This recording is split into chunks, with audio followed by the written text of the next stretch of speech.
Previously on My Curvy Roommate is in love with me. The silence was deafening, thick with everything left unsaid. Jane sat alone in the dimly lit kitchen, stirring a cup of tea she had no intention of drinking. The distant sound of Gerald's laughter, mingled with the playful giggles of the woman he brought home, cut through the air like a blade. She clenched her jaw, gripping the spoon tighter. It didn't matter. It shouldn't matter. But it did. She told herself she wasn't jealous. Again and again. But the ache in her chest told a different story. She wasn't sure when it started, this feeling, this longing that settled deep in her bones. But she knew in that moment, as she watched him standing by the door, smiling at someone else, that she couldn't keep pretending. And when the door finally closed and the unbearable silence stretched between them, she turned to him. Her eyes were sharp, but beneath them, something raw, something exposed. Gerald met her gaze, smirking at first, but she saw it. The flicker of hesitation, the way his confidence wavered. The truth clawed its way to the surface. She could no longer keep it buried. "I love you." 3 words. Small but mighty. A confession that shattered every wall she had built. Gerald froze. The playful arrogance in his eyes faded, replaced by something unreadable. He searched her face as if waiting for her to take it back, to laugh it off, to turn it into a joke. But she didn't. She stood there, vulnerable, unguarded.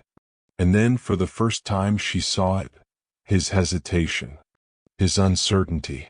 A question lingering in his expression. Was he ready for this? Could he give her what she deserved? Could he let go of the game and finally admit that maybe, just maybe, he felt it too? He took a step forward, then hesitated.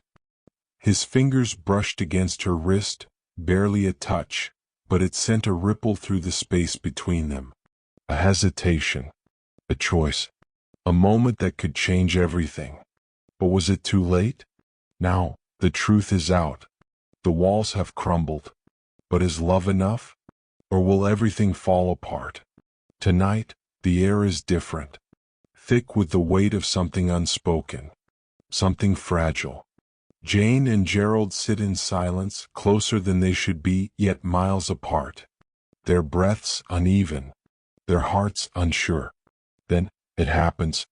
A moment suspended in time. A kiss. Soft at first, hesitant. But then the floodgates open.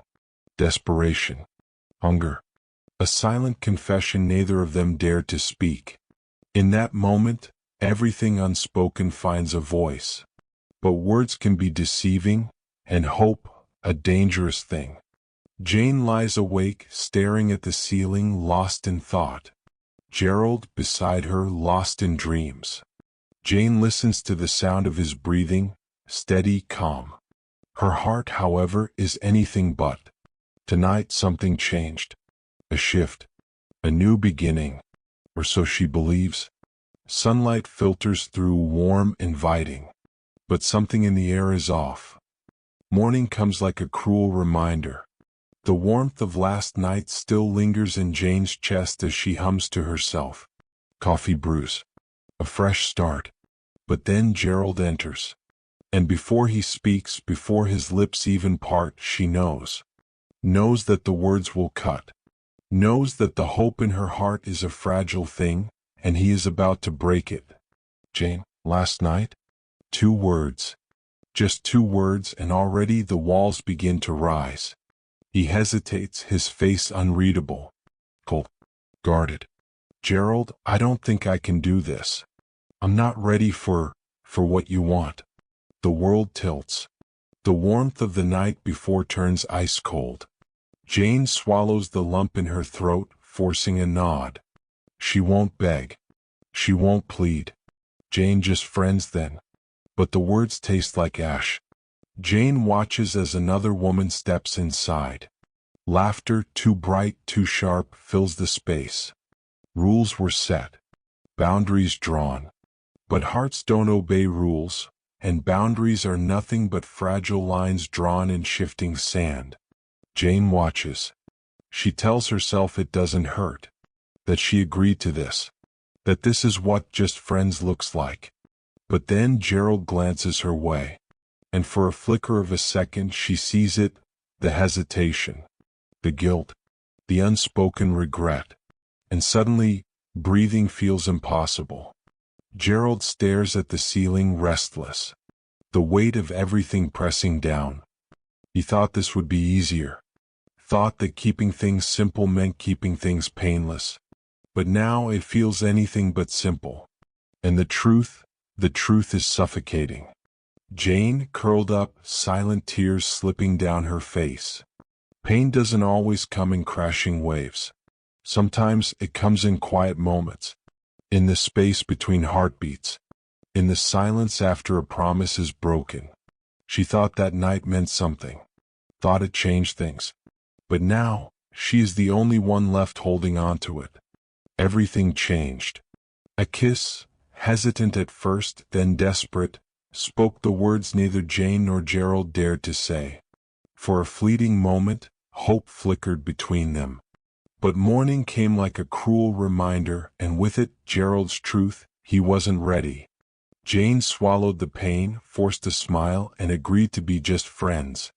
But as she watched him with someone else, laughter filling the space that once belonged to her, the wall she tried to build crumbled. And yet, when Gerald's eyes met hers, hesitation lingered.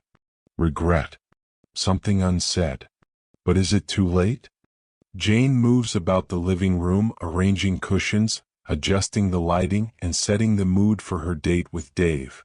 A determined smile plays on her lips as she reassures herself, Gerald is my past. I'm moving on. Gerald, sprawled casually on the couch, barely acknowledges her efforts. His indifference stings, though she doesn't admit it. She had expected, even hoped, for some sort of reaction. Instead, he flips through his phone, nonchalant. Inciting incident. The doorbell rings and Jane rushes to answer. Standing before her is Dave, flashing his easy smile, but beside him is Kim, an energetic and overly friendly woman who immediately sets her sights on Gerald. Jane masks her surprise and plays it cool. But as Kim giggles at everything Gerald says and leans in just a little too close, Jane's facade begins to crack. Gerald, sensing an opportunity to tease, plays along, warming up to Kim just enough to provoke Jane. Dinner is an exercise in restraint for Jane. Kim laughs at Gerald's jokes with exaggerated delight, touching his arm whenever possible. Jane clenches her jaw but forces a smile, determined not to let it bother her. Meanwhile, Dave remains blissfully unaware, happily enjoying his meal. When the evening winds down, Jane expects Kim and Dave to leave. But Kim, ever the guest who overstays, suggests playing a game. Gerald, entertained by Jane's discomfort, does nothing to dissuade her. Eventually, Dave heads home alone, leaving Kim behind. Morning arrives and Jane's patience is tested anew. She steps into the kitchen and freezes. Kim is there, comfortably clad in one of Gerald's shirts, making breakfast as if she owns the place. Gerald, unbothered, shrugs. Morning, Jane. Want some eggs? Jane's irritation simmers as Kim chatters on about Gerald's kindness and how she might just start staying over more often. Days pass and Kim becomes a fixture in the house. She lounges on the couch, borrows Jane's skincare, and soaks up Gerald's attention. Jane vents to her best friend, who advises her to remain calm and let things unfold naturally. But the breaking point comes one evening when Jane walks in to find Kim and Gerald cooking together, laughing over shared inside jokes, just like she and Gerald used to. Something snaps. Jane storms into the kitchen, voice tight with frustration. Seriously, Gerald? You're just going to let her take over the house like this? Gerald, caught off guard, raises an eyebrow. I didn't know I needed permission to have company. Jane's controlled composure shatters. It's not about permission. It's about... She hesitates before blurting, she's annoying. Silence falls. Kim, unfazed, tilts her head and smirks. So you do care. Jane stiffens, realizing too late what she's just admitted. Frustrated and flustered, Jane storms off to her room. But there's relief in having finally spoken her truth. Later that night, a soft knock on her door. Gerald stands there, offering her favorite snack. No words, just the peace offering. Jane takes it, her silence heavy but not cold. Then, ever so slightly, she smirks. Kim, now seeing the unspoken tension, starts leaving more frequently, her presence less of a looming threat. Jane sits across the room from Gerald, watching him. A quiet question lingers in her mind: has she really moved on? Their usual playful banter resumes, light but charged with meaning. Stay tuned for the next episode of My Curvy Roommate is in Love with Me, where love is complicated and heartbreak is never far behind. Thanks for watching. Don't forget to like, comment, and subscribe.